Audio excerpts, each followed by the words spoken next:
para quien no te conozcáis, os presento a Luis Torres, que es el vicepresidente de la asociación y es el que va un poco a explicar este informe que os hemos dado, que como sabéis es el que hacemos todos los años sobre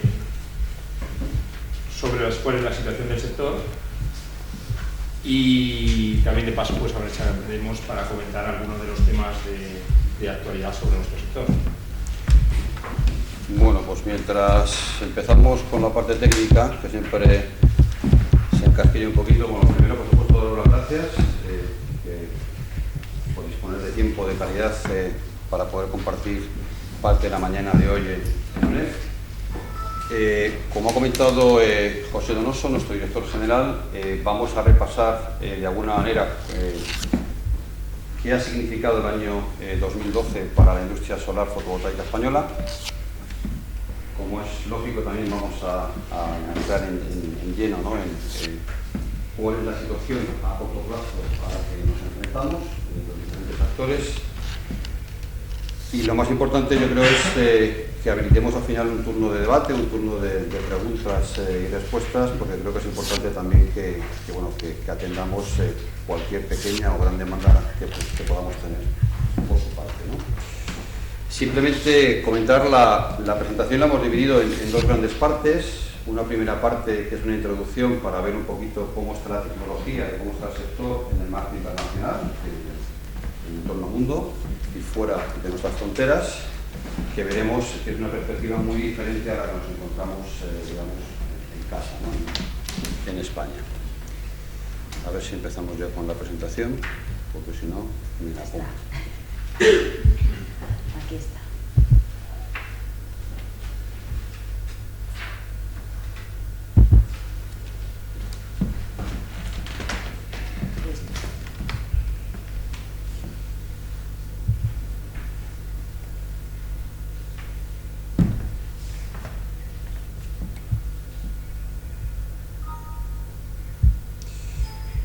Si os parece, también un poco por estar de acuerdo en la agenda, el turno de preguntas lo abrimos al final. Yo creo que es mucho más operativo, a no ser que un tema que prácticamente es que... Cualquier clarificación de los cuadros o de los datos, pues podéis decirlo para que lo podáis. Un hecho indiscutible que hemos visto una reducción de coste de la tecnología, tanto de la parte de lo que es el panel o el módulo solar fotovoltaico, que sinceramente yo creo que ni los más antiguos del sector pensábamos que iba a ser posible, pero la realidad es que en el entorno de los últimos 5 años la tecnología y en particular el precio del panel solar fotovoltaico se ha reducido hasta en un 80%, por lo cual por un lado es una excelente noticia porque nos permite cada vez más poder competir con el sector eléctrico en igualdad de condiciones sin ningún tipo de ayudas o ningún tipo de incentivos. Esta reducción de costes ha sido también acompañada de un crecimiento ordenado en el entorno internacional. En el entorno internacional, como ven ustedes, seguimos creciendo en cuanto a la cantidad de gigavatios que se han instalado en el mundo. Se ha superado el techo de los 30 gigavatios en el año 2012, se han instalado prácticamente 32 gigavatios, 31,5 gigavatios, lo cual supone, de nuevo un crecimiento frente a los, lo ven ahí, me acuerdo, de 2011, los 23,5, casi 24 del año 2011. Eso significa que la tecnología sigue siendo una tecnología que está haciendo sus deberes, una tecnología que sigue reduciendo sus costes y que cada vez más puede competir de tú a tú con el sistema tecnológico. Referencia de dónde estábamos en el año 2007, por dar una referencia en costes o el precio de paneles solares, estábamos en el torno de los 3,5 o 3,6 dólares, hoy estamos por debajo del dólar, ¿de acuerdo? Lo que hace tan solo, podríamos decir, 2 años nos parecía realmente imposible de llegar en una década, que era llegar a un precio por debajo del dólar, es una realidad hoy, en el año 2013, y es una realidad en la primera parte de 2020. Lo cual, insisto, es una excelente noticia para el sector y sus funciones.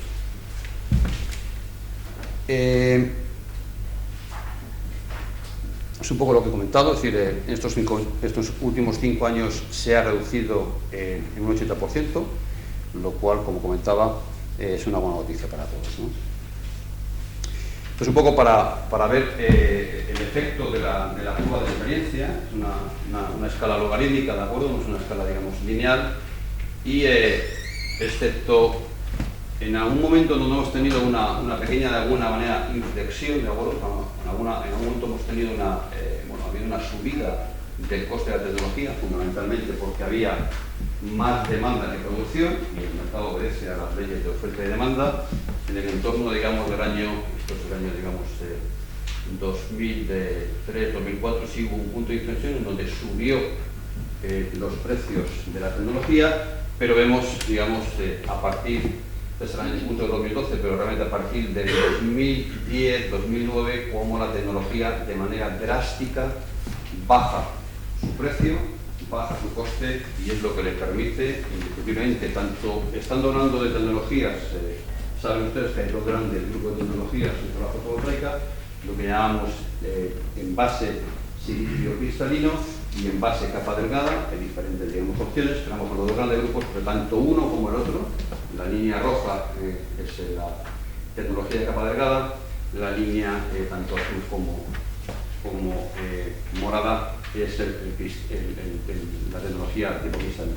En resumen, la tecnología está haciendo sus deberes en cuanto a reducción de costes, tanto por economía de escala en la parte de fabricación, como por economía de escala en el volumen de instalación. Uno de los argumentos que siempre hemos recibido de la industria es, independientemente de las esfuerzos climáticos son muy importantes, el mercado es el que finalmente habilita una gran maquinaria de I+D dentro de las empresas para reducir los costes, y cuando tenemos un gran mercado para instalar, la propia economía de escala hace que se mejoren los márgenes, que se compriman los márgenes y seamos finalmente en un precio que va cada vez más competitivo.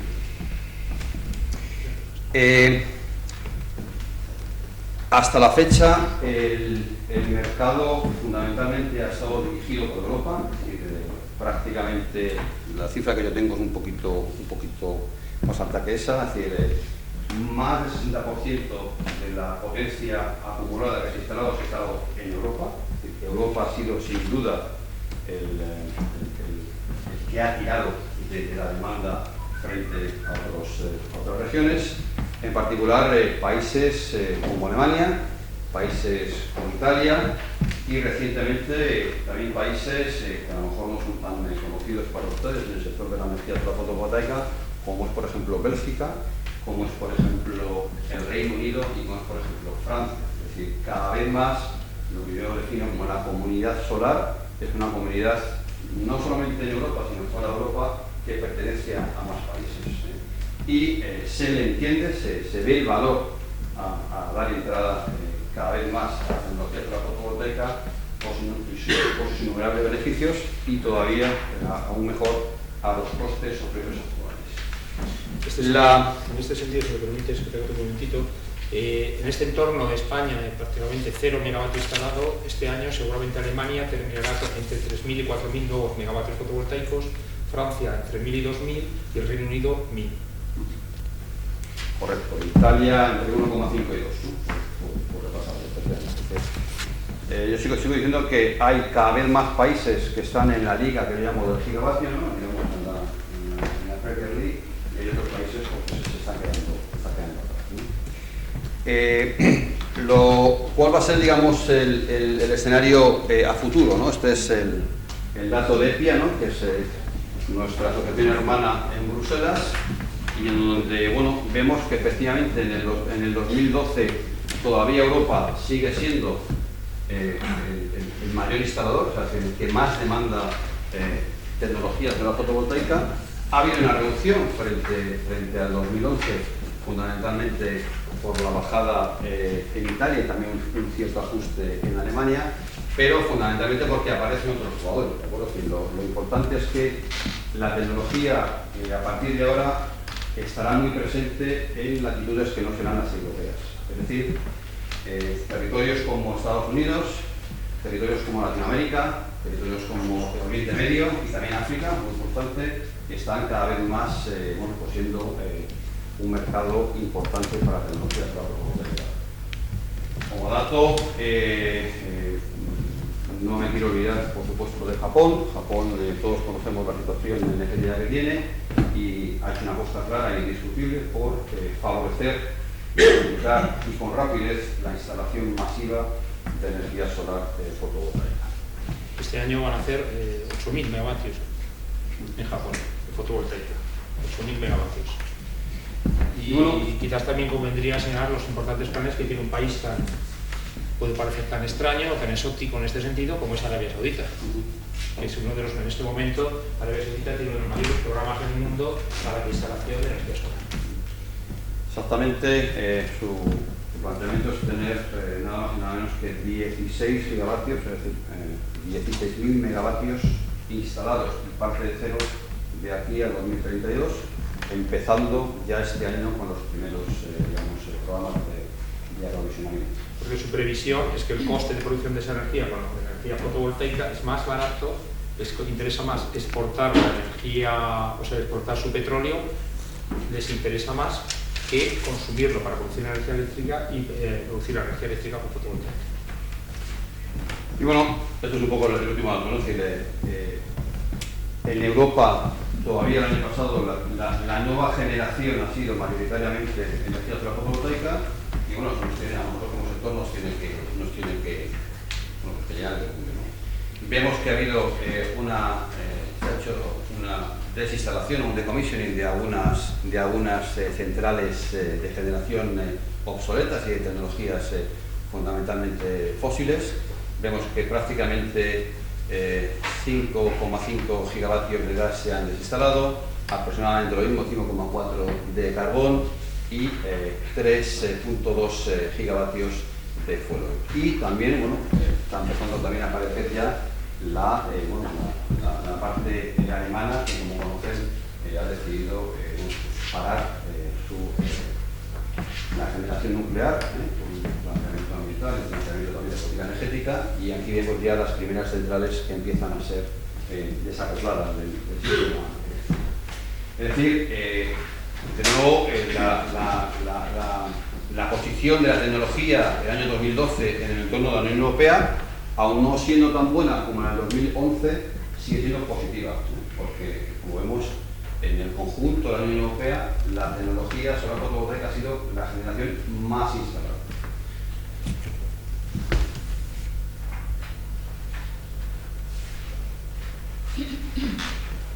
Bien, otro capítulo importante y muy a debate.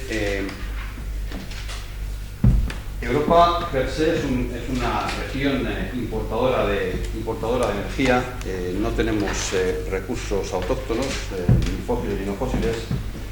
Y bueno, eso como consecuencia lo que estamos viendo en el mercado es que el precio de la electricidad en el conjunto de la Unión Europea sigue creciendo. Sigue creciendo tanto los costes de la parte de energía como, digamos, el coste de servicios.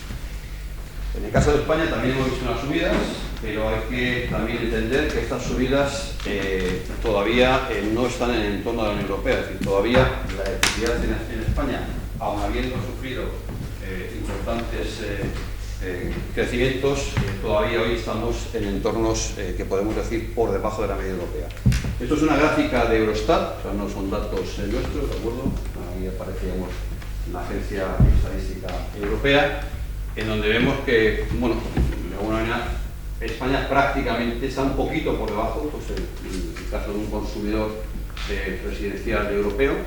Este dato es con impuestos, es importante porque, bueno, pues, en particular el Ministerio suele utilizar los mismos datos, pero los enseña sin impuestos y claramente, bueno, pues la película cambia, ¿no? Pero bueno, lo que el consumidor final ve y lo que el consumidor final paga es el precio con impuestos, ¿de acuerdo? Independientemente de lo que nos quieran imputar en la parte de impuestos. Entonces vemos que aunque nos estamos aproximando de alguna manera ya al entorno de la media europea, todavía estamos por detrás, ¿no? Por lo cual la convergencia está ocurriendo, pero sin embargo, bueno, no como dice muchas veces el Ministerio, que bueno, poco más o menos que somos el país de la Unión Europea con la energía más cara, y eso es manifestamente no es. Es de destacar el caso de Alemania, que en las estadísticas del Ministerio al presentar sin impuestos, realmente lo presenta sin impuestos y sin tasas, porque las energías renovables en Alemania se financian con una tasa que va después del precio de la electricidad. Entonces aparece que la industria alemana paga la energía eléctrica más barata que la industria española. Sin embargo, no es verdad. Como vemos aquí, el precio final que realmente paga la industria alemana es superior al que está pagando en este momento la industria española. Y lo pasa con un competidor en muchos sectores de España, como es Italia, en que prácticamente la industria italiana está pagando su energía eléctrica al doble que la industria española. Cuando se quiere presentar el otro gráfico, lo que se quiere dar es una imagen de que solo está Chipre, Dinamarca, Malta, Irlanda, que pagan más que nosotros. Esta es la fotografía real. Esto es lo que paga el consumidor final. Pero solo para el industrial, ¿verdad? Ahora vemos la doméstica. En este caso, esta gráfica es el consumidor doméstico, residencial. No, este es el industrial. ¿Este es industrial? Este es el industrial. Ahora vemos el doméstico, lo vemos ahora. Y aquí tienes la gráfica del consumidor doméstico. Perdona, sí, industrial. Bueno, este es el industrial, este es el caso industrial, pasa al siguiente. Y vamos al doméstico. Y ahora vemos el doméstico. El doméstico sí que España está por encima de la media, pero sin embargo está por debajo de Italia y Alemania. Son las mismas fuentes estadísticas que utiliza el Ministerio de Eurostat. Lo único que el Ministerio se le olvida. La diferencia es que aquí, efectivamente, como comentó José, hemos incluido, digamos, pues la realidad, ¿no? Lo que paga realmente los impuestos, las tasas, los peajes o lo que te toque pagar, ¿de acuerdo? Pero efectivamente... Pero estamos por encima de la media. En el doméstico sí. En el doméstico sí es correcto. Sí. En el industrial no, en el doméstico se está por encima de la media, como ves aquí, pero en una situación en el que en la línea con otros países, aunque sí es cara, porque estamos por encima de la media doméstico. Y podemos muy pocos países en comparación con todos los que hay por encima, ¿no? Por supuesto, es así. Pero esta es la fotografía real. Esto es lo que paga el consumidor. Si no decimos que sea barata la energía en España, decimos que esta es la fotografía real de lo que paga el consumidor.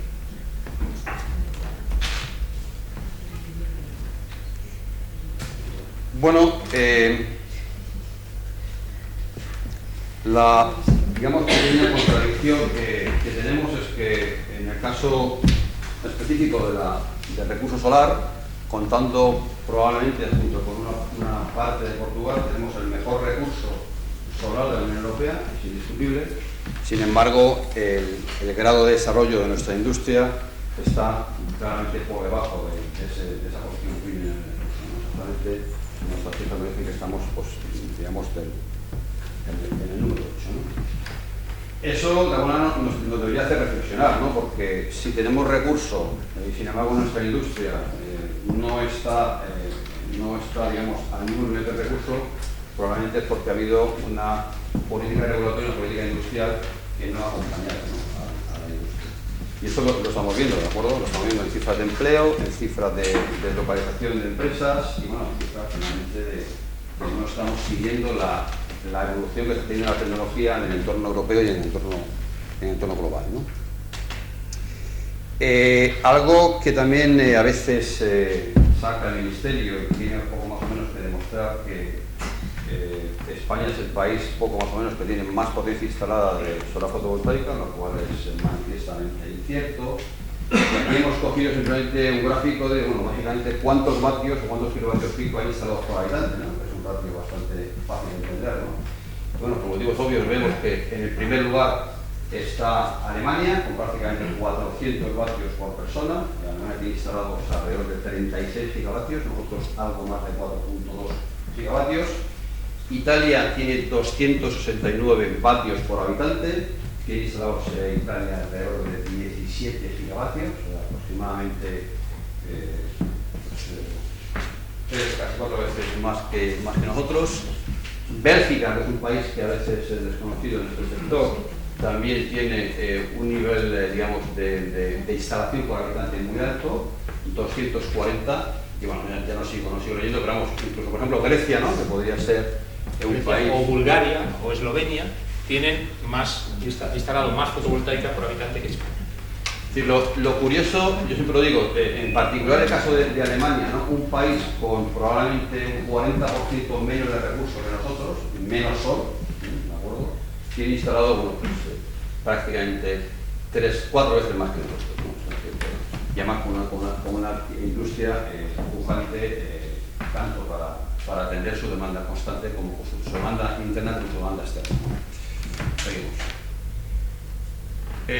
Ahora vamos a la parte más interesante porque nos compete a casa, ¿no?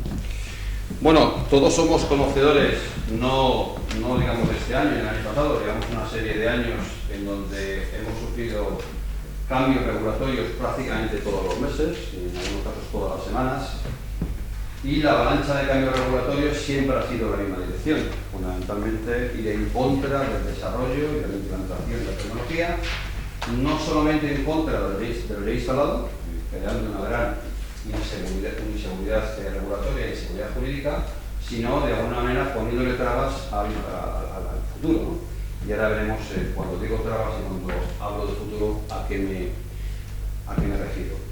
Solamente las últimas medidas adoptadas por el Gobierno van a suponer para los proyectos ya instalados, es decir, para las instalaciones ya hechas, una reducción de al menos el 30%, de lo que se preveía.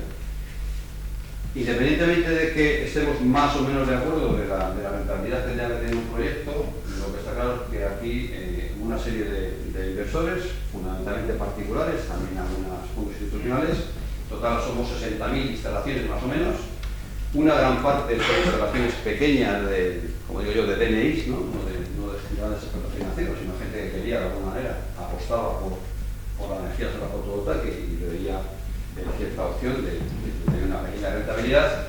Y bueno, la situación es que mucho de esa rentabilidad ya ha sido digamos, llevada a cero, pero es que muchos de ellos seguramente entrarán en una situación, digamos, de bancarrota, ¿no? Entonces, el conjunto de medidas regulatorias, por un lado, genera gran incertidumbre, puesto que cualquier nueva regulación, por muy buena que sea, se va a cuestionar, ya que se puede cambiar en cualquier momento. Y en segundo lugar, está atacando a las reglas del juego de lo que ya se ha instalado, ¿no? Otro aspecto importante, y un poco lo ponemos aquí, imposibilitando su liquidez, es que al haber tantos cambios regulatorios y no saber en qué momento va a parar, es un activo que se dice ilíquido, es decir, de alguna manera no tiene ningún valor, porque la persona que está interesada en comprar esa instalación, por el motivo que sea, como no sabe qué cambio le va a venir a posteriori, bueno, porque así ya asigno un valor a cero, ¿no? Entonces, bueno, yo como no sé realmente si ahora me van a aprobar otra nueva retribución o otra nueva reducción, entonces, otra vez ataquen la rentabilidad, la situación es que no se podrá, digamos, vender esos activos y por otro lado, cada uno de los inversores está sufriendo pérdidas importantes. La evolución yo creo que es conocida por parte de ustedes. Tuvimos un año de alguna manera que podríamos considerar un año de boom, ¿no? Por el año 2008, en donde, bueno, de alguna manera prácticamente debemos instalar 2.8 gigavatios. Nuestra media se debería haber mantenido probablemente en un entorno entre los 600 y los 800 megavatios por año, pero bueno, vimos ya las primeras medidas en donde se acabó con el modelo occidental y empezamos con el preregistro. Ese fue un año prácticamente de cero, el 2009. Después, cuando empezó el tema del preregistro y las nuevas adjudicaciones de potencia, empezamos a coger una velocidad de crucero de alrededor de 400 megavatios al año. Es una cantidad muy modesta para lo que debería digamos, estar haciendo España. Bueno, pues el año 2012 todavía peor, ¿no? El año 2012 pues ni siquiera 300 megavatios, ¿no? La cifra que tenemos, por lo menos el dato de la CNE, totalmente son 273. ¿Cuál será la previsión de 2013? Pues tendente a cero, ¿no? Ya la podemos averiguar, ¿no? Cero no va a ser. Bueno, lo importante, bueno, el dato de este año, que es un poco lo que presentamos aquí, es que el año pasado se instalaron 273, pero son todos proyectos remanentes de los preregistros del año 2010 y 2011. En el 2013 sabemos que va a haber en el entorno entre 75 y 100 megavatios instalados. Es una previsión, unos 70 megavatios provienen también de proyectos remanentes del pasado, de los preregistros, más luego algo que se está haciendo en autoconsumo, de lo que se estaba haciendo hasta que se anunció el proyecto de Real Decreto de Autoconsumo que ha paralizado todos los proyectos. Entonces cerraremos el año en el entorno entre los 70-90 megavatios este año, continuando esa escala descendiente a la desaparición. Bueno, estos son datos ya comunidad a comunidad. Yo creo que lo más importante es que, bueno, pues lógicamente con la reducción que hemos visto de potencia instalada el año 2012, todas las comunidades autónomas han reducido, digamos, su nueva potencia instalada. Hay algún caso que ha mantenido más o menos el ritmo de instalación frente al año pasado. Andalucía ha mantenido prácticamente el mismo de instalación. También es el mismo caso de la Comunidad Valenciana, comparando 2011 con 2012, y Castilla-La Mancha también ha mantenido un ritmo de instalación parecido. Aquí hay una pequeña, digamos, podríamos decir, mínima alegría en el caso de Madrid, que ha pasado de 12 a 14, esto fundamentalmente porque se ha hecho un proyecto, digamos, sobre tejado de cierta envergadura, pero realmente la Comunidad de Madrid es una de las comunidades que menos cuenta, ¿no?, en el panorama de la energía solar dentro de España. Bueno, otro de los temas candentes que vamos a tratar de explicar con cierto detalle. Ustedes conocen que siempre cuando el Ministerio, en particular tanto el ministro Soria como el secretario de Estado, el señor Nadal, siempre trata de convencer a la opinión pública y a todos los medios de comunicación de que déficit de tarifa es igual a gas no renovable, ¿no? O sea, su punto de vista es que el único actor que ha producido déficit tarifario ha sido las primas renovables, ¿no? Eso es, lo primero es incierto, lo primero es que está mal documentado, pero bueno, la administración quiere utilizar de alguna manera ese juego para, yo creo, enfrentarnos a la opinión pública, y es lo que queremos precisamente evitar. Lo importante es que en el año 2012, y ahora lo van a ver mejor en una transparencia que hemos hecho ad hoc, el déficit realmente frente al dato previsto, fundamentalmente por la CNE, se fue alrededor de 1.500 millones de euros, exactamente 1.487 millones de euros. Nosotros hemos hecho un análisis, lo que hemos puesto es analizar los datos de la CNE desde el 2009 para ver datos públicos, de 2012, datos públicos para ver de dónde viene el origen año a año de esa desviación. La línea de puntos es exactamente la previsión que tenía la CNE, la línea gorda, digamos, de trazo continuo roja, es la realidad de lo que ha ido pasando año a año. Y bueno, realmente hasta el 2007 no aparece de alguna manera el impacto, que efectivamente es un impacto menor, pero un impacto que está teniendo la desviación del coste de las primas. Es decir, hasta aquí, hasta este momento, hasta 2006 incluido, toda la desviación del déficit de tarifa viene por otros componentes que en ningún momento tienen que ver con el coste de las renovables. Particularmente tiene que ver bueno, con la desviación de los costes de la energía. Vemos una gráfica global, mejor. Bien, perfecto. Este es el resumen. Entonces, en la parte que compete al conjunto de las energías renovables, es decir, al conjunto del régimen especial, lo que la aportación que tiene esa desviación es exactamente el 22%.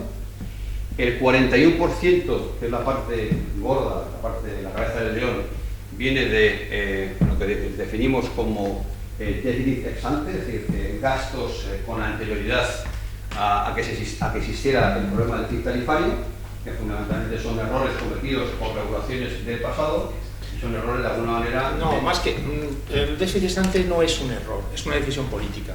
O sea, es cuando a primeros de enero la CNE le informa al Ministerio y dice: entre los ingresos previstos y los gastos previstos hay un déficit, que ya se sabe a primero de enero. O se suben las tarifas o se toman medidas para recortar los gastos.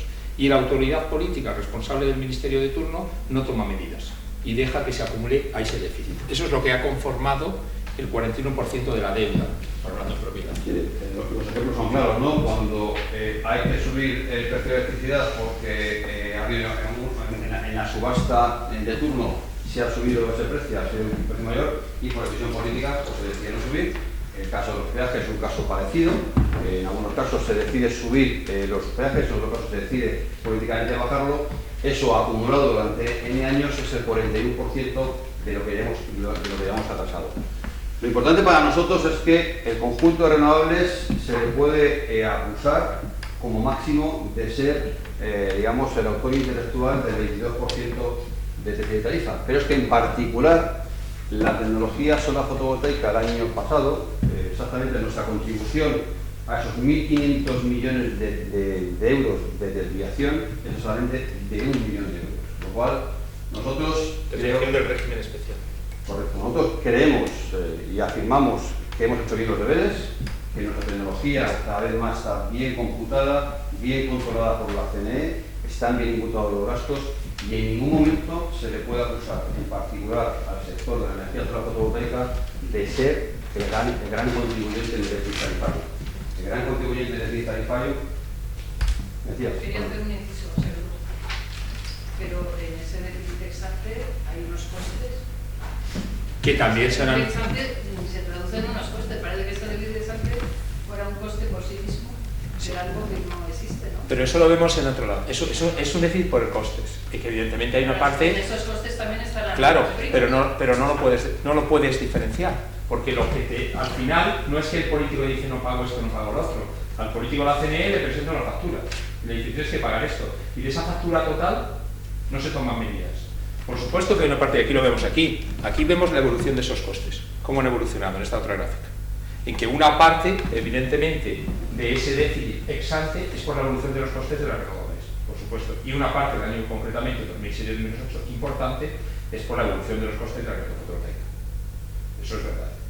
O sea, no estamos diciendo eso, estamos diciendo cuáles las causas, no que no hay eso. Y aquí vemos cómo se han incrementado esos costes en el periodo.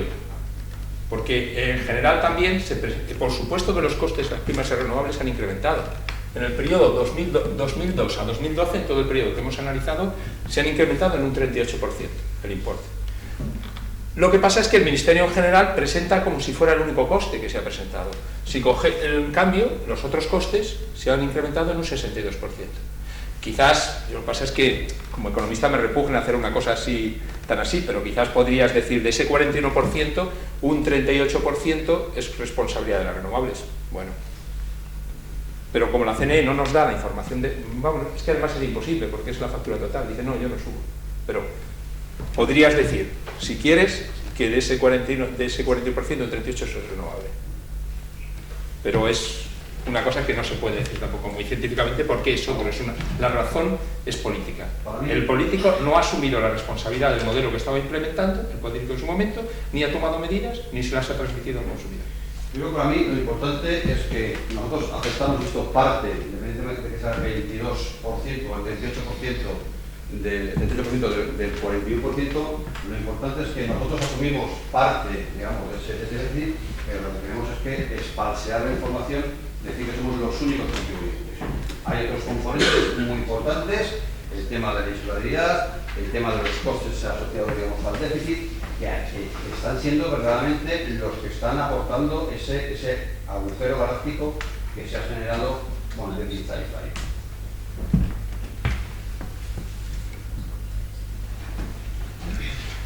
Bueno, la radiografía del sector, hay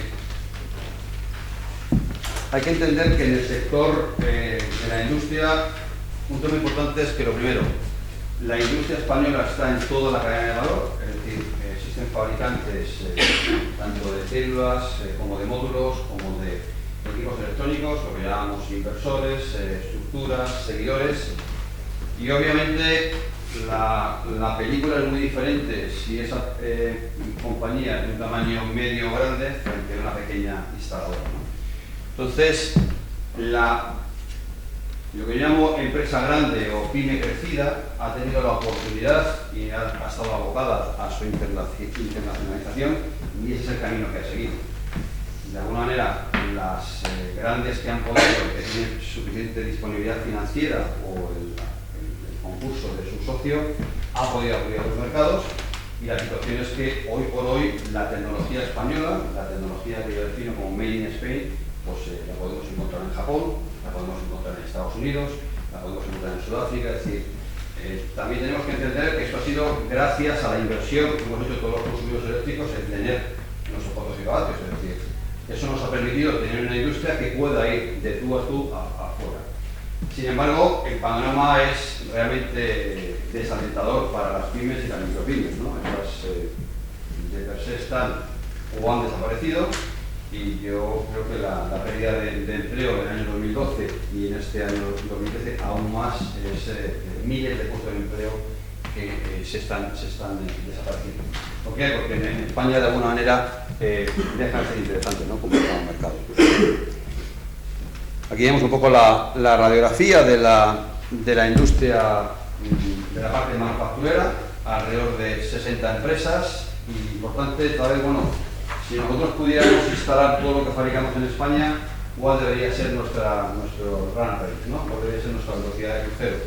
Bueno, pues si quisiéramos que la relación fuera 1:1, nosotros tenemos una capacidad en España de alrededor de 1 gigavatio, ¿de acuerdo? Por lo cual nosotros, con la tecnología propia Made in Spain, deberíamos estar en esa velocidad de crucero para autoabastecernos, ¿no? Y además poder competir en el mercado internacional. Hay alrededor de 7.500, 8.000 puestos de trabajo directamente asociados a la fabricación, ya sean células, módulos, polisilicio o también fabricación de inversores, por poner un caso.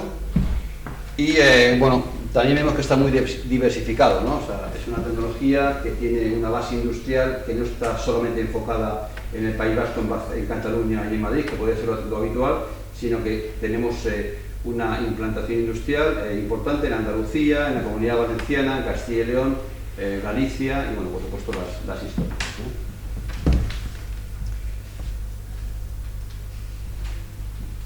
Otro aspecto importante que yo creo que no es muy conocido, y algún medio de comunicación ha sido como crítico, siempre se ha creído como que lo que se instalaba en España siempre venía de fuera, y que de alguna manera la actividad de I+D en el campo de la energía solar era nula. Bueno, la realidad, y es una fuente de la Oficina de Patentes y Marcas de España, nos dice lo contrario, ¿no? Del conjunto de las energías renovables, y hay una energía renovable per se, en la que, bueno, España ocupa una posición de liderazgo industrial, de ese conjunto, más del 43% de las patentes registradas son de energía solar. Es decir, nuestras empresas del sector innovan y registran patentes de manera intensa, ¿no? Aquí tenemos el dato, como decía, de la Oficina Española de Patentes y Marcas. Aquí tenemos, bueno, el caso de la biomasa, el caso de la energía eólica, que es un referente para el sector de las energías renovables. Bueno, pues en este momento podemos decir que prácticamente está a la par, ¿no? O sea, las patentes registradas en España en el sector de la energía solar están un pelín por encima de energía eólica, teniendo como tenemos en este momento un gran jugador en el sector eólico. Por lo cual, claro que instalar, digamos, energía solar fotovoltaica permite generar I+D. Por supuesto que estamos generando patentes que finalmente generarán ingresos, tanto si se instala la tecnología en España como si se instala fuera de España. Esto es importante también conocerlo por una crítica que se hace normalmente al sector, una de estas asociaciones, de decir de que lo que hacemos es poner todo tecnología china. No es verdad, tenemos tecnología propia, tenemos un sector de I+D, tenemos institutos prestigiosos y empresas privadas que están y siguen siendo uno de los sectores punteros a nivel mundial en el I+D. Pero todo esto está en riesgo de desaparecer y de perderse con la nueva regulación.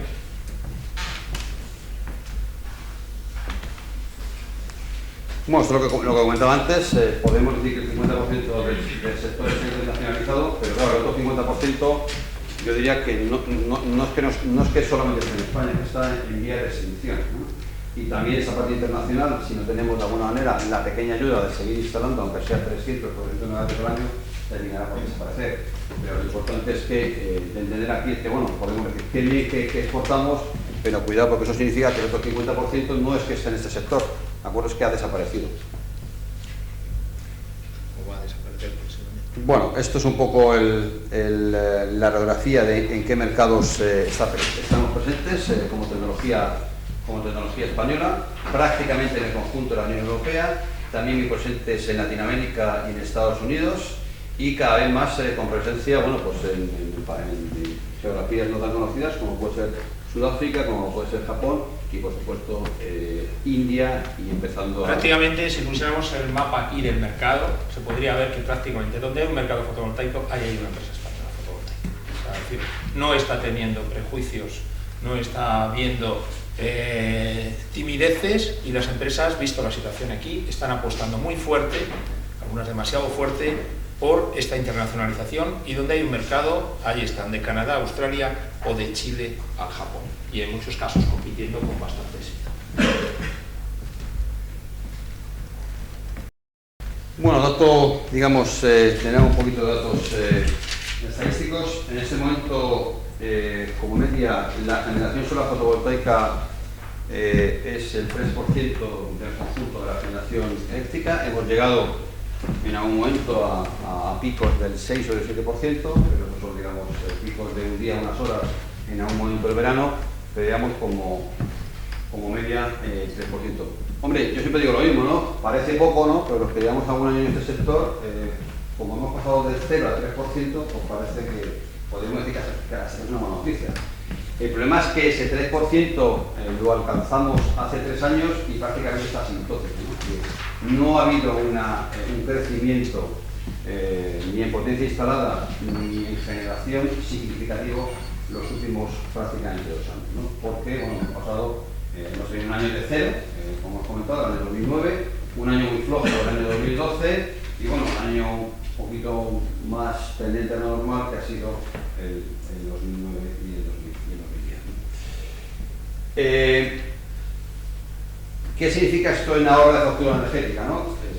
La factura energética de España, que es un país, como ustedes conocen, ampliamente importador de energía, de alrededor de 45.000 millones de euros. Bueno, esa es la factura que pagamos todos los españoles. Bueno, pues ese 3% nos está haciendo en este momento ahorrar 576 millones de euros. Bueno, con lo cual podríamos decir que es una cifra baja de todo el pastel, pero bueno, empieza a contar. Lo importante es que cada kilovatio hora que estamos generando con el sol es, digamos, es petróleo o gas que no estamos comprando en tercero. Un poquito más adelante para seguir, porque si no... es curioso el ataque que ha sufrido constantemente la tecnología en casa, ¿no? Y sin embargo representa los valores, ¿no?, a los que se atribuye la marca España, ¿no? Es decir, somos una tecnología que compite en los mercados internacionales, somos una tecnología innovadora, somos una tecnología joven, somos una tecnología con gran potencial, digamos, vertebrador de empleo, tanto en España como fuera de España, y de alguna manera, de la misma manera que se ha utilizado siempre el ejemplo de la alta velocidad, también se utiliza la marca España para las energías renovables. Sin embargo, y en particular para la energía solar, sin embargo, la realidad que estamos sufriendo en el corto plazo es justo la contraria, ¿no? Es decir, estamos asistiendo a un ataque sistemático contra los intereses de la tecnología, ¿no? La industria sigue comprometida con la reducción de costes, y yo creo que hemos empezado comentando que en los últimos 5 años se ha reducido el coste o el precio del panel del entorno del 80%, pero lo importante es que el sector entiende que cada vez tiene que ser menos dependiente de ayudas públicas. Bueno, yo siempre digo que la ayuda pública es una ayuda por definición limitada, corta en el espacio, que debe de permitir en un punto de inflexión ser competitivo y poder competir sin esas ayudas. Veremos dónde estamos en este momento, ¿de acuerdo? Porque hemos recorrido la primera parte del ejercicio, se ha hecho un esfuerzo lógicamente en esos 4 gigavatios instalados, pero ahora vamos a ver dónde estamos en el futuro.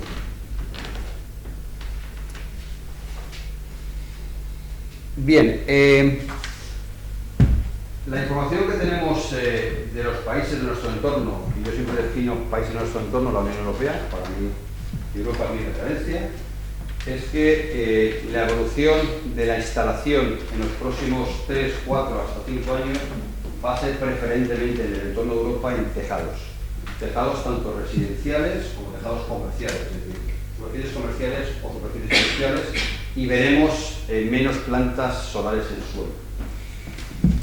Esa debería ser, y esperemos que así sea también la evolución en España. Como comentaba anteriormente, anteriormente, una vez que hemos llegado a ese punto de inflexión en donde el precio-coste del kilovatio solar es igual al precio que paga un ciudadano en su casa pequeña o a un pequeño industrial que le está pagando a su comercializadora, ese es el momento en el que podemos empezar a decir ya estamos compitiendo contra ese precio, que es el precio finalista en ese punto de consumo. Bueno, es exactamente igual en el entorno de Europa, ¿de acuerdo? Aquí vemos este gris un poquito, perdón, este naranja clarito, en donde vemos que Europa prácticamente, bueno, el 100% de su mercado va a ser tejado residencial y comercial, ¿no? Otras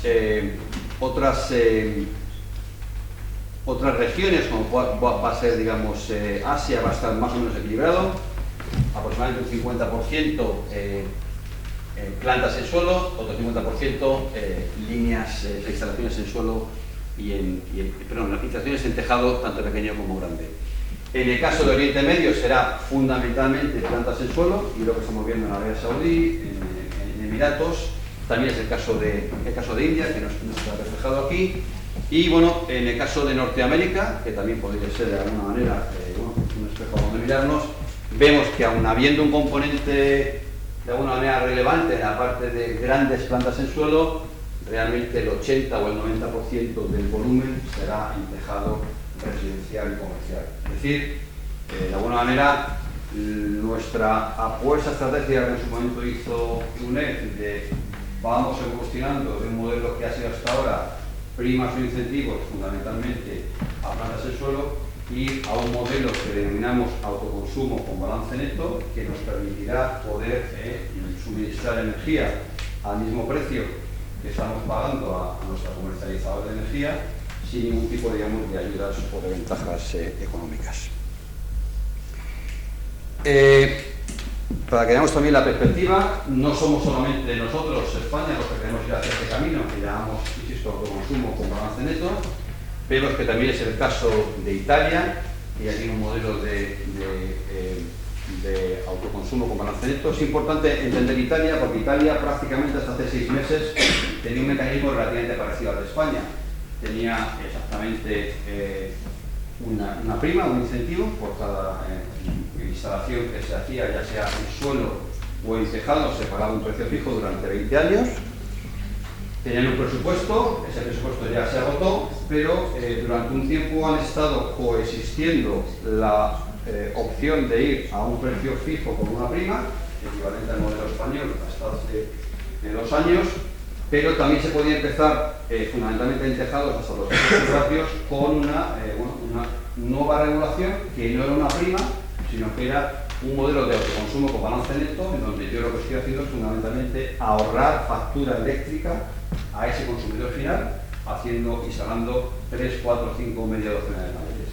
La suerte de Italia es que, como han estado coexistiendo, el mercado, aun cuando se ha acabado el modelo de prima, sigue, digamos, instalando, a un ritmo menor, obviamente, pero sigue instalando alrededor de 1 gigavatio al año con el modelo, digamos, de autoconsumo con balance neto. Aquí vemos otros países que ya tienen el autoconsumo con balance neto. Es destacable el caso de Turquía, un país también con unos crecimientos importantes, en donde, bueno, tienen balance neto, el último dato es hasta 1 megavatio, no son 500 kilovatios, pero bueno. Es el caso de Holanda, el caso de Dinamarca, el caso de Bélgica.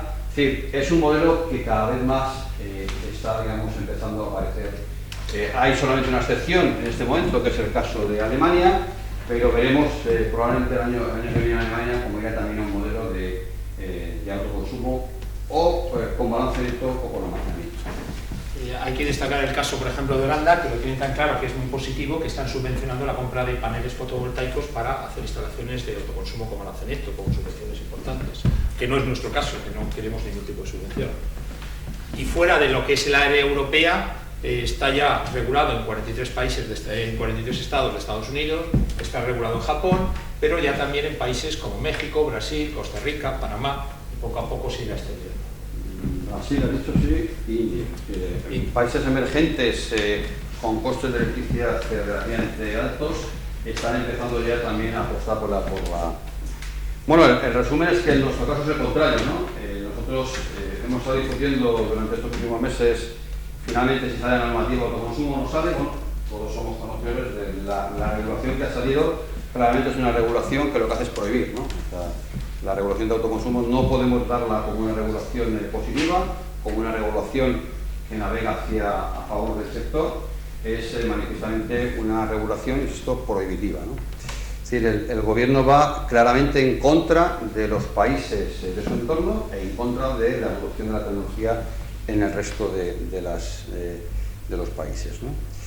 Aquí es importante porque yo creo que en esto son ustedes muy buenos, ¿no?, con la hemeroteca. Cuando el gobierno actual, prácticamente el primer Real Decreto Ley que aprobó, que fue la famosa moratoria de las renovables, y dijo se acaba el modelo de tarifa para todas las tecnologías y de momento vamos a pensarnos qué es lo que vamos a hacer. Bueno, en esa conversación y en una pequeña reunión que hubo con el ministro Soria, él mismo se comprometió públicamente y entendía que aportaba valor y era el camino de regular con rapidez y agilidad el modelo de autoconsumo con balance. Bueno, estas frases fueron dichas en el Pleno del Congreso de los Diputados, no en una comisión privada. En febrero de 2012. 9 de febrero de 2012. Si no estoy equivocado, estamos en septiembre de 2013, ¿no? En fin, curioso, muy importante. Una de las prioridades de este gobierno es el Real Decreto de balance neto. Es importante, porque no es lo mismo autoconsumo que balance neto. Resumiéndolo muy fácil, autoconsumo es yo genero y consumo instantáneamente, si hay exceso lo regalo, ¿de acuerdo? El modelo de balance neto lo que me dice es todo aquel kilovatio hora que yo genere, lo utilice instantáneamente a posteriori, tiene una valoración, ¿de acuerdo? Ya podemos discutir qué valoraciones, pero lógicamente se me asigna una valoración puesto que lo estoy produciendo. No tiene ningún sentido el que yo genere, consuma y si hay un exceso se regale. O sea, no se hace ninguna legislación del mundo. Ninguna legislación del mundo va a poder ser. Bueno, pues aquí digamos la película cambia, ¿no? Y la película cambia porque el modelo hacia el que va el Ministerio, hacia el que nos aboga el Secretario de Estado y, lógicamente, el Ministro del ramo, es, bueno, lo primero, desaparece el balance neto, es decir, nos roban la mitad de la cartera, puesto que si hay exceso de energía no me la van a pagar, no me van a retribuir de ninguna manera, y en el 95% de los casos nunca va a coincidir cuando yo necesito la energía y cuando la genero. La genero cuando la genero, ¿no? De 8 de la mañana, ¿no?, o de 9 de la mañana a 5 de la tarde, pero yo tengo los consumos que tengo y puedo consumir más o menos. Probablemente en una vivienda residencial tenga muchos excesos entre las 10 y las 4 de la tarde, que si no puedo recuperar, pues los números no saldrán. Y en el industrial, no hay ningún industrial que de alguna manera tenga el mismo consumo de energía a las 8 de la mañana que a las 5 de la tarde, ¿no? Entonces, por eso el concepto de balance neto, que lo que hace es, para ese exceso de energía, de alguna manera, apuntármelo en mi yo llamo la cuenta de la vieja, ¿no? De alguna manera es en mi factura, se me apunta los kilovatios hora que he generado pero no he utilizado y, bueno, los puedo utilizar a posteriori, ¿no? Los puedo utilizar el mes que viene, dentro de 2 meses, bueno, porque claro, también mi perfil de consumo no es el mismo el lunes que el domingo, ¿de acuerdo? No hay el mismo perfil de consumo en una vivienda residencial que en una vivienda, digamos, de vacaciones. No hay el mismo consumo en una pequeña tienda que en una gran industria. Es decir, sin duda, el valor que aporta el valor neto, al eliminarlo, insisto, nos han robado, como digo yo, al menos la mitad de la medida. Lo más divertido, y digo divertido por tratar de ser hoy políticamente correcto y optimista, es que encima a aquello que yo genero por mis propios medios, he hecho mi instalación, he pagado mi panel, he pagado los impuestos de mi panel, he pagado la parte proporcional del sueldo del instalador, del IRPF de ese señor. Encima de esa parte que voy a autogenerar, sean 5, 10, 15, me aplican un concepto único en el mundo que definen como peaje de respaldo. La pregunta que tendría yo, ¿el respaldo de qué y peaje de qué? Pero bueno, el concepto es que, poco más o menos como efectivamente, y es cierto, el consumidor que se pueda adherir a un modelo de autoconsumo, a un modelo de autoconsumo con balance neto, va a utilizar como soporte, como respaldo a la red, tiene que pagar por ese uso. Y nosotros le decimos, por supuesto, claro que paga. ¿Cómo paga? En su término de potencia. Ese señor, en su factura, tenemos una cosa que es término de potencia, que es un coste fijo por kilovatio que ya tenemos contratado, y eso debe ser más que suficiente para pagar, ¿no?, ese posible peaje de respaldo. Nosotros hemos siempre... No es que es que es lo que es. Es decir, el autoconsumo, el autoconsumidor, lo único que ahorra es sobre el término de energía. Y una parte muy pequeñita sobre el término de potencia que está repercutido en el término de energía. Pero la parte importante del término de potencia, de la contribución a los costes estructurales, el autoconsumidor sigue pagando la misma, porque desafortunadamente por una característica de la energía fotovoltaica, que es su variabilidad, no puede desconectarse de la red ni puede reducir la potencia controlada. Tiene que seguir con la misma. Es decir, el autoconsumidor va a pagar el mismo término de potencia con autoconsumo que si no lo hiciera. Con lo cual, la argumentación que está utilizando el Ministerio, y ellos lo saben muy bien, es intoxicar. El autoconsumidor lo único que hace es reducir su factura eléctrica. En la misma medida de cada uno si se pone un frigorífico que consume menos o si en lugar se calienta con una chimenea en lugar de tener un calefactor eléctrico. Es exactamente igual. Reduce su consumo, pero no. Mira, la chimenea sí que le permitiría a lo mejor reducir su término de potencia, pero la energía fotovoltaica tendría que seguir pagando su término de potencia y como tal pagaría lo mismo, su contribución a los costes estructurales es la misma. Lo único que reduce es una medida de eficiencia energética y reduce su factura eléctrica por el término variable. Entonces, cuando se nos quiere decir el mensaje que está pasando el Ministerio, que lo que está pasando es que si no van a ser más costes para el sistema, es mentira. No cuesta subvención, se paga lo mismo sobre eso. Lo que sí es verdad es que se reduce la factura eléctrica por el término variable, por el consumo de energía. Entonces, son vosotros cuáles son los objetivos que persigue el gobierno con este... Pues claramente, a ver, hay un objetivo oficial, que es que no caiga la demanda de energía eléctrica. El gobierno quiere que en este momento que la demanda de energía eléctrica crezca, que es una paradoja muy importante en un sector, en un país que tiene una dependencia energética externa del 85%, y además cuando a quien expulsa la energía fotovoltaica, por decirlo así, a la hora que nosotros producimos es de día, que es cuando hay picos altos de demanda, que a quien estamos desplazando en términos generales es al gas. Entonces, nosotros sustituimos gas, sustituimos combustible de importación. Entonces, lo que no se quiere es eso. Pero eso no debería ser un objetivo de política energética. Como hemos visto en todos nuestros países del entorno, se está apostando por esto y los que están apostando terminarán apostando en esta solución. Y aquí es el único país del mundo en que se pone esta losa, esta barrera económica, que ha sido criticada, no es que lo digamos nosotros, por la Comisión Nacional de Energía, por la Comisión Nacional de la Competencia, por el Consejo de Estado. Y el Ministerio, en un alarde de ejercicio democrático y de ejercicio de coherencia con el sistema económico, no hace caso ni a los organismos reguladores ni al Consejo de Estado. Y sigue poniendo ahí este impuesto al sol que, como sabéis todos, nos ha convertido en el hazmerreír del mundo.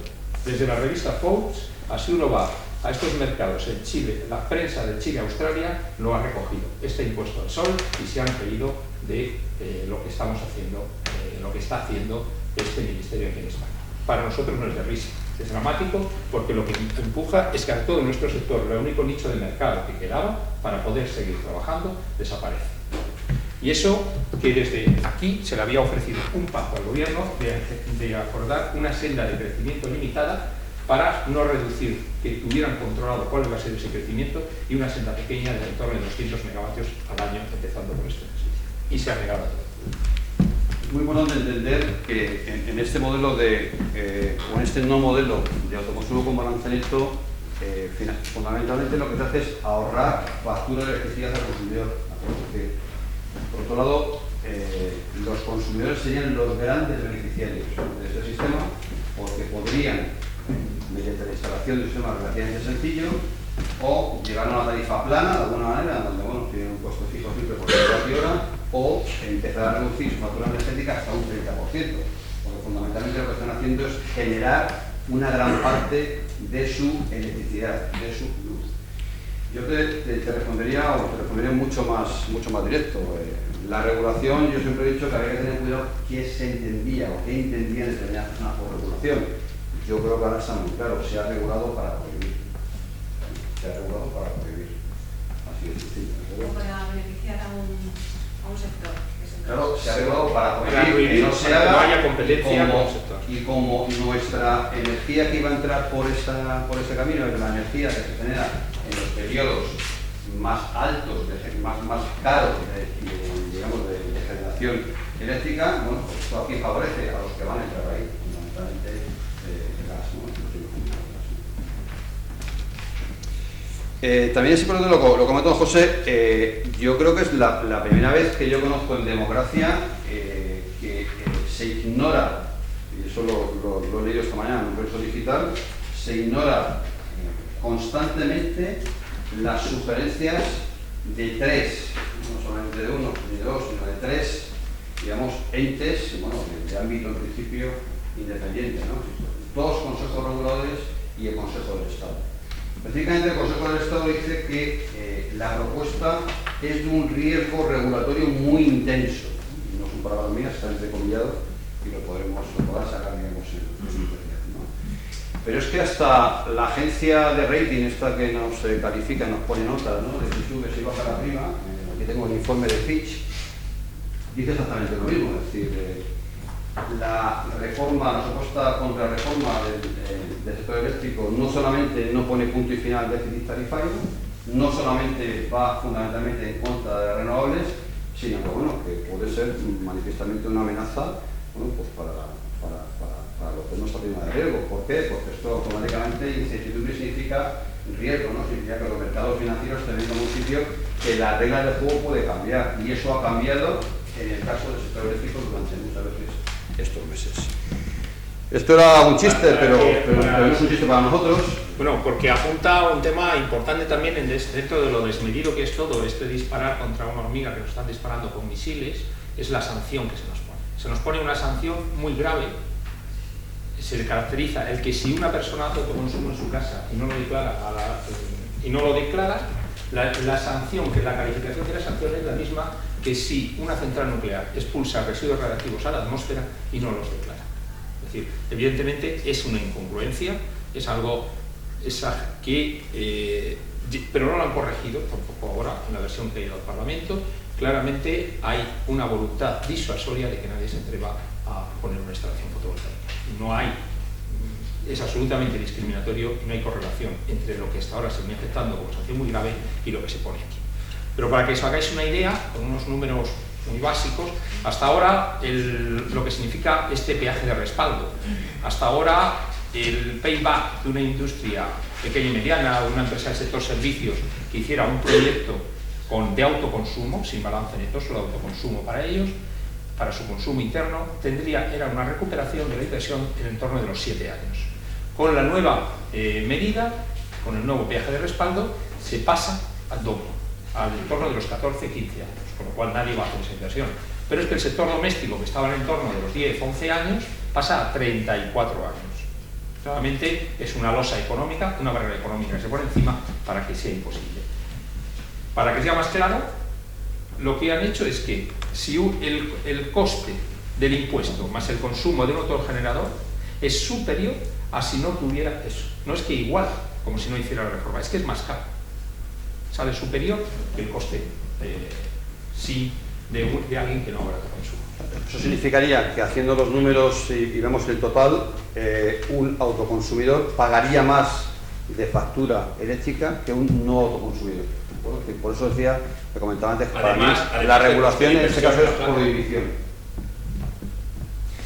Bueno, vamos ya. Esto con una terminología general del ministro diciendo, hace la semana pasada en una comida en un hotel de aquí, el gobierno sigue apostando por las energías renovables, el gobierno apuesta por el autoconsumo.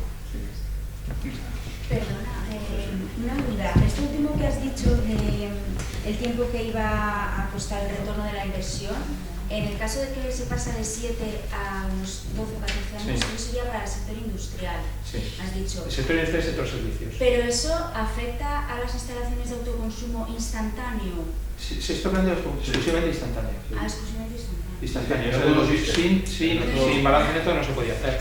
Pero además, peor, una vez más, con retroactividad, porque afecta también a todas las instalaciones que se hicieron de acuerdo al Real Decreto de noviembre de 2011, que se hicieron, también les afecta. Que se Este viaje de para regularizar. este impuesto al sol se les afecta también, y entonces esas inversiones pues no sirven para nada, porque ahora el que creyó o se fió de ese decreto invirtió, ahora va a pagar más que si no hubiera hecho la inversión. Además de la inversión que realizó. Has dicho que las multas por no declarar el autoconsumo son iguales a las gases radiactivos. Gases no. Es la misma, la catalogación que se hace de la sanción es muy grave.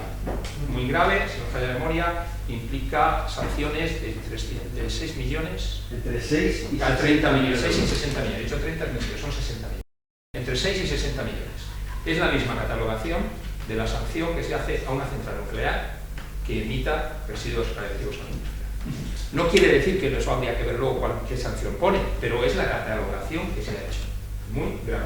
Y esa es la sanción por muy grave. Y si es lo mismo no declarar que tienes en tu casa una plaquita de 5 kilovatios que... Voy a poner otro ejemplo, ¿no? Que no es de mundo energético, ¿no? La multa por una infracción muy grave en el sector alimentario por utilizar un colorante o un producto o un ingrediente que no esté de alguna manera autorizado, que a mí me parece un tema más grave que poner 2 módulos en un tejadito, la sanción administrativa en este caso es de 600.000 euros, ¿no? Podemos comercializar una mayonesa con el ingrediente que puede envenenar a toda la población, pago 600.000 euros, que seguro que lo recuperan en 2 meses. Aquí, si a alguien se le ocurre poner 2 paneles y no lo declara, hasta 60 millones de euros, claramente proporcional. Bueno, yo creo que las conclusiones son relativamente sencillas, ¿no? La tecnología en el ámbito internacional sigue yendo por buen camino, se están instalando año a año en entorno entre 30 y 35 gigavatios, es una cifra ya muy significativa. El conjunto de los países de la Unión Europea al día de hoy son los que aportan el mayor mercado, aproximadamente el 70% de lo instalado en el mundo está instalado en Europa. El futuro va a cambiar, hay nuevos países, nuevas regiones en la comunidad solar, como hemos comentado, Latinoamérica, Oriente Medio, Asia, Estados Unidos, incluso África.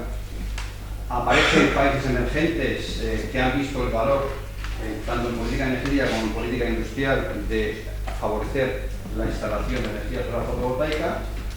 La industria española es hoy competitiva, es competitiva en España si podemos hacer algo y fuera de España. Yo creo que es algo que tenemos que estar realmente orgullosos.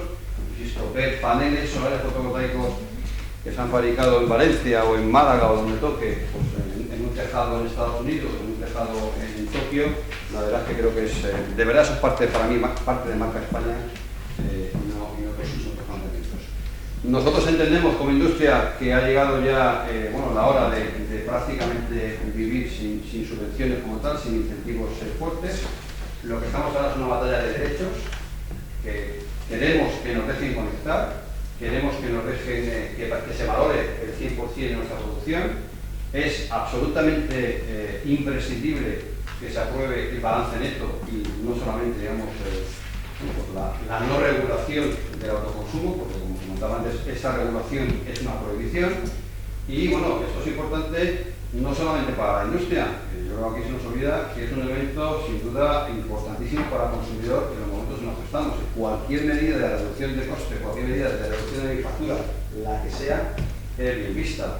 De la misma manera que nos estamos acostumbrando a no poner tanto el aire acondicionado o a pagar la calefacción o buscar bombillas de bajo consumo, la instalación de solar fotovoltaica para el consumo de balance neto puede hacerme bajar, me hará bajar mi factura en algunos casos hasta el 50%. Lógicamente hay aquí siempre un perdedor. Bueno, pues los perdedores serán, digamos, las compañías eléctricas tradicionales. Algunas de ellas, porque otras de ellas entenderán esto y finalmente también harán negocio. Es de destacar que, por ejemplo, el caso de Enel, que en Italia tiene una campaña muy intensiva de promoción del balance neto desarrollado por Enel como un servicio a sus consumidores, y aquí las compañías eléctricas tienen una previsión completamente diferente.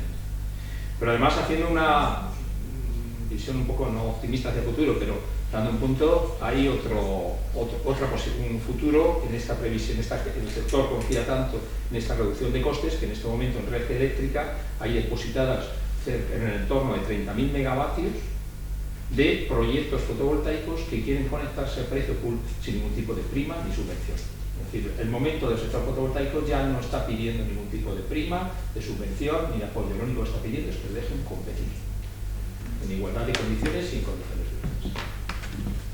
Bueno, si tenéis algún punto más, encantado. De salir la ley como está previsto, bueno, realmente no tiene viso de que cambie, al consumidor no le recomendáis entonces algún autoconsumo.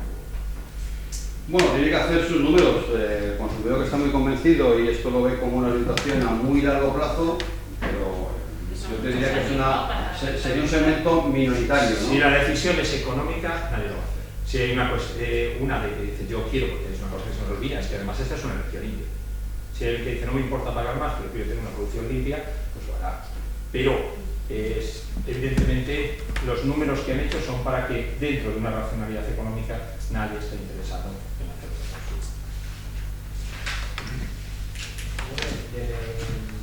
Una reforma energética del recorte de 1.350 millones para el conjunto de régimen especial, que nos cuenta también que se echaba para los países vertidos. De alguna manera, aunque todavía no han aparecido los estándares de cálculo, ¿vosotros podéis intuir cuánto le va a tocar a la fotovoltaica? Y luego quería saber, de aquí a fin de año, cómo están funcionando las instalaciones, porque hay una incertidumbre a la espera de que se calcule eso y de que se fijen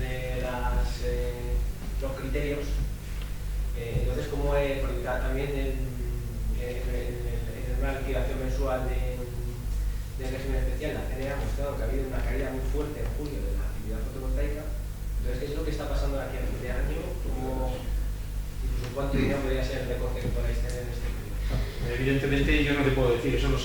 Primero, ya es tramposo, no, si me permites, el que el gobierno diga que quiere recortar 1.350 millones, porque contradice el espíritu de la ley. La ley dice, yo lo que quiero es pagar una rentabilidad razonable. Entonces tendría que haber hecho primero el cálculo, que no, teóricamente no puede hacer porque no tiene cuáles son esos costes estándar, y después a ver lo que sale.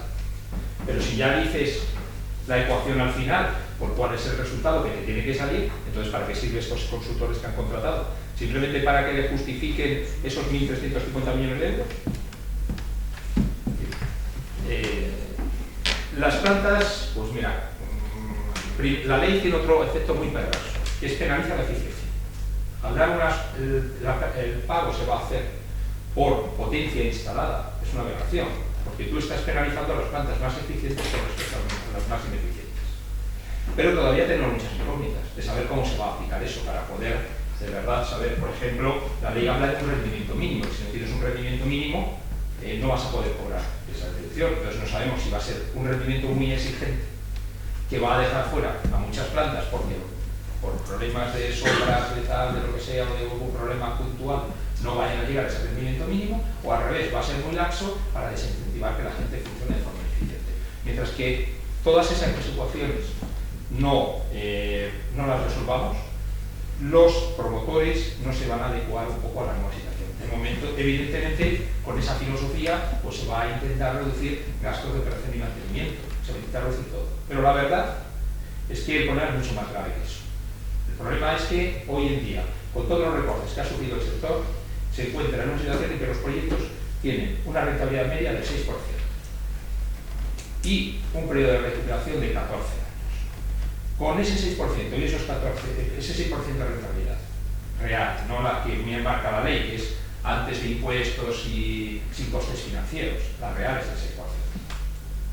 Con esa rentabilidad del 6%, cualquier retoque, lo que te lleva es a la imposibilidad de pagar la deuda, de pagar el servicio de la deuda. Estamos corriendo modelos, estamos haciendo cálculos y te sale que en algunos casos el pago de la deuda se te puede ir incluso a 30 años, con una instalación que tiene una vida útil entre 20 y 25. Esto nos va a llevar a una situación de que el día después la va a haber. El problema se va a trasladar o se complementariza de los inversores fotovoltaicos a los bancos. En nuestro sector hay 22.000 millones de euros. 2/3 partes de esa deuda en manos de banca española, que son los que tienen el 80%. Ese 22% es el 80% de la inversión. Con los números a nosotros nos sale que el valor del equity va a ser cero, que el inversor va a perder su inversión. Pero el banco se va a encontrar con un problema que va a tener que provisionar esos 22.000 millones de euros en la situación como la que estamos. Y es lo que no está teniendo en consideración el gobierno. El gobierno está diciendo, oiga, banco, usted lo que tiene que hacer es refinanciar. Pero es imposible. Cuando tú te estás yendo a una devolución de préstamos que están igual de la vida útil o por encima de la vida útil, o sea, o el señor que tiene el préstamo se convierte en un esclavo del banco que va a gestionar el proyecto por 25 años para no recibir un euro, o lo que hace es decir, mira, aquí tienen sus llaves, con un problema social añadido, que es los pequeños, en los cuales estos pequeños tienen puesto como garantía sus casas, sus bienes, etcétera, etcétera, y a veces el caso también de sus familiares, que los bancos van a ejecutar.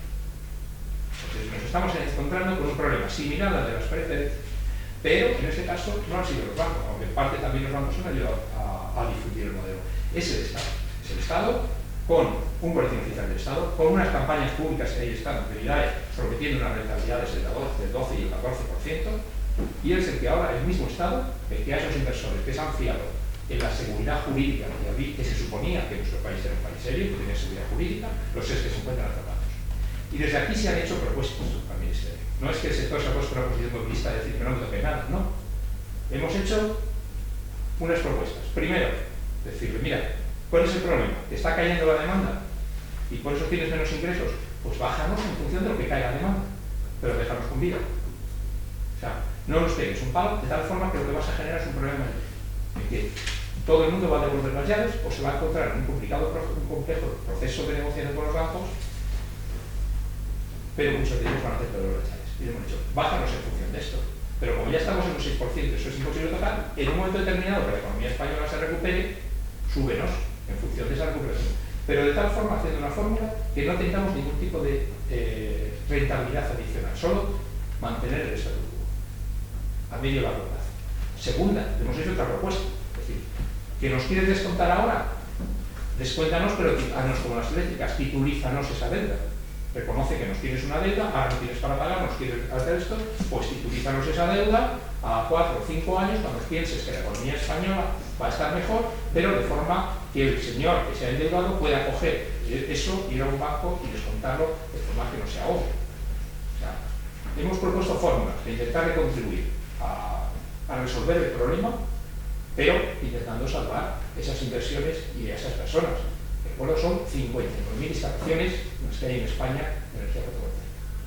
¿Estáis manteniendo también encuentros ya con la banca ante este escenario que os contestan? Por supuesto. Hemos estado con el Banco de España, que estaba en análisis del problema, y hemos estado con ALB, CECA y nos estamos intentando unir con todos los principales bancos. Ellos son muy conscientes, por supuesto, de ello que tienen su cartera, y nosotros lo que tenemos es que sean corresponsables de lo que está pasando y que en el día de mañana, si esto sigue así, que sean flexibles y que busquemos soluciones conjuntas para minimizar el impacto, sobre todo, que es lo que nos preocupa más, los pequeños inversores. ¿Qué soluciones os dan? Estamos en negociación, estamos hablando con ellos. No, hasta que no sepan los números va a ser muy difícil. Pero de momento la verdad es que no están en una postura.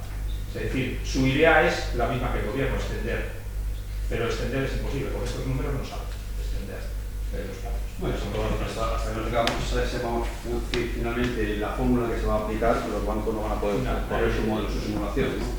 Lo que es cierto es que los bancos ya están alertados, algunos de ellos están haciendo ya cierto movimiento y se les ve como, bueno, pues un tema que ellos pensaban que no era una derivada importante y se ve un efecto boomerang clarísimo. Sería la fórmula esta que aparece en la legislación de la posibilidad de cerrar las plantas, ¿no? A cambio de algún tipo de indemnización. Eso no está detallado, ¿no? Eso podría... El sector estaría encantado de ello. Ahora, yo como ciudadano te digo, sería un desastre. Pero la indemnización sería para el banco. Bueno, en muchos casos que se claro, pero si eso es una estimación, el sector estaría encantado si recupera el equity. Si el único que es para el banco, entonces no. Pero los inversores que se sienten atrapados, porque una de las perversidades de esta ley es que te dice que cada 3 años, cada 6 seguro, pero cada 3 además, puedes cambiar la remuneración y además con efectos retroactivos desde la fecha en que se hizo la instalación. ¿Qué sucede con eso? Que te conviertes en rehén. A partir de este momento el bien es ilíquido. Tú no lo vas a vender a nadie, a menos que sea un fondo buitre que nadie está interesado en comprar un bien del que te van a cambiar la regulación cada 3 años. Que ya te lo están diciendo, no es que tengas una hipótesis de que puede, que siempre, que. Aquí te lo están diciendo muy claro. Y además te la voy a recalcular desde el principio. Entonces el bien se convierte en algo ilíquido, el que ha invertido se convierte en un rehén y es un disparate. Es un disparate de intervencionismo que va contra cualquier principio de la economía. Yo creo que es importante, lo comento al principio José, pero creo que es clave entenderlo. Cualquier sistema de incentivo en el sector eléctrico, en el sector energético, es un incentivo por lo que produce, ¿no? Un incentivo por el kilovatio hora que yo voy a meter en ese sistema, ¿no? Ahora hay un cambio de paradigma, ¿no? El incentivo no es por la producción, sino es por un valor que algún consultor o algún campeón va a decidir que tiene ese activo, independientemente de si produce mucho, produce poco, se mantiene o no se mantiene, si es mejor o si es peor. Y de alguna manera se ha visto esto en algunos ejemplos de incentivos para el campo, para la agricultura, en donde, bueno, yo realmente no te voy a dar el incentivo en función de lo que produzca, sino por detalle, ¿no? Absolutamente ridículo, ¿no? Lo que se pretende en el incentivo, ¿qué es? Fomentar sistemas eficientes y fomentar que se genere electricidad limpia. Este cambio de modelo de rentabilidad no va por ese camino. Va, digamos, hay un conjunto de cosas que se llaman paneles solares fotovoltaicos, vamos a ver cómo se han metido para darte una rentabilidad fija independientemente de lo que produzca. Es decir, el efecto de si producen más o si producen menos queda totalmente, ya no existe. Por lo cual, de nuevo, es el único país del mundo donde se ha ocurrido este tema. ¿Esa indemnización por cierre se pagaría en la tarifa? Preguntas al Ministerio. Yo creo que el Ministerio lo que hace ahí, el decreto, que nos lo imagino que casi todos lo habéis leído, tú seguro que te lo has leído, el Real Decreto y todo el paquete, lo que se deja es abrir a todas las puertas. Lo que hace es una especie de ucase, es decir, un decreto que dice el secretario de Estado puede hacer lo que quiera en cualquier momento. Y tiene una ley ahí que le ampara para en cualquier momento poder cambiar, poder hacer. Yo creo que de momento no lo van a hacer, pero deja esa puerta por si en un momento lo quiere hacer. De hecho, alguien me dijo, prepárate, porque antes de que saliera, porque todas las ocurrencias que se han oído en la prensa en los últimos 6 meses están dentro. Efectivamente, todas las ocurrencias que veía cualquiera las han metido ahí dentro, para luego ver a ver qué quiere hacer el secretario de Estado en cualquier momento.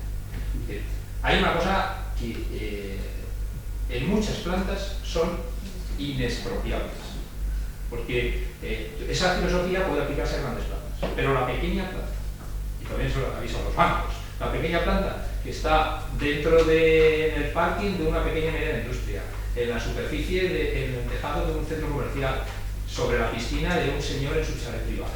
Eso cómo se gestiona. No es que lo que tengan es una voluntad clara de todas las instalaciones hasta cerrarlas. Y ahí está lo más grave. Ahora que ya hemos hecho que, bien o mal, más bien mal que bien, hemos hecho una inversión muy importante en una fuente de energía que luego su coste variable es muy bajo, lo que no tiene sentido es que esa inversión en capital la tenemos a más. No es una prueba clara el ataque a la fotovoltaica por parte del ministro y por parte de UNESA y todos los que les interesa este ataque, el que en el peaje de respaldo se imponga a una energía solar fotovoltaica en una vivienda y no a la energía solar térmica, porque la energía solar térmica no da calor y eso no lleva peaje de respaldo. Porque no produce electricidad, claro. O sea, la clave aquí está en el consumo de electricidad. Claro, pero la térmica no la tocan, que la fotovoltaica sí. Yo te diría que no le por una paradoja. No, porque mientras que no produzcas energía eléctrica no es peligroso, pero por una paradoja. O sea, es que hace 3 meses el Ministerio de Fomento hizo una ley que decía todo lo contrario. Y a los 3 meses hay una ley que te dice que es obligatorio que pongas fotovoltaica a los 3 meses. Te sale una ley que te dice punto.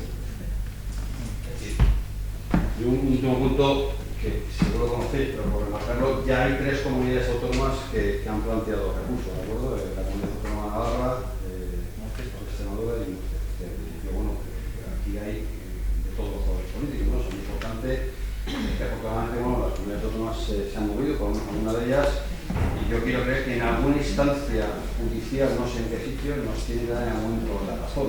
Lo más que nos da la razón, pues sabemos la velocidad que tiene la justicia en España, y claro, cuando nos dé razón, no va a cambiar. En esto hay una cosa paradójica. El Partido Popular de Murcia va a presentar mociones en todos los ayuntamientos de la Comunidad Murciana en contra de la contrarreforma energética. Es decir, una esquizofrenia un poco difícil de explicar. Habrá que ver qué hacen los diputados en Murcia y Extremadura en el Congreso cuando voten.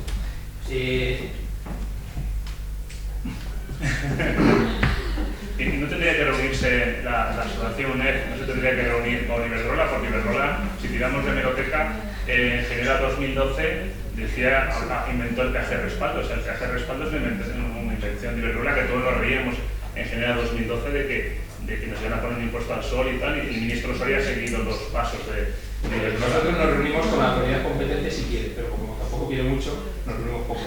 Pero en su día se intentó llegar a un acuerdo con todas las compañías eléctricas. Éramos muy conscientes de cuál era la situación, las dificultades con las que nos enfrentábamos, e intentamos llegar a un acuerdo con todos ellos, y ha sido imposible. No tiene, el que tiene la sartén por el mango no.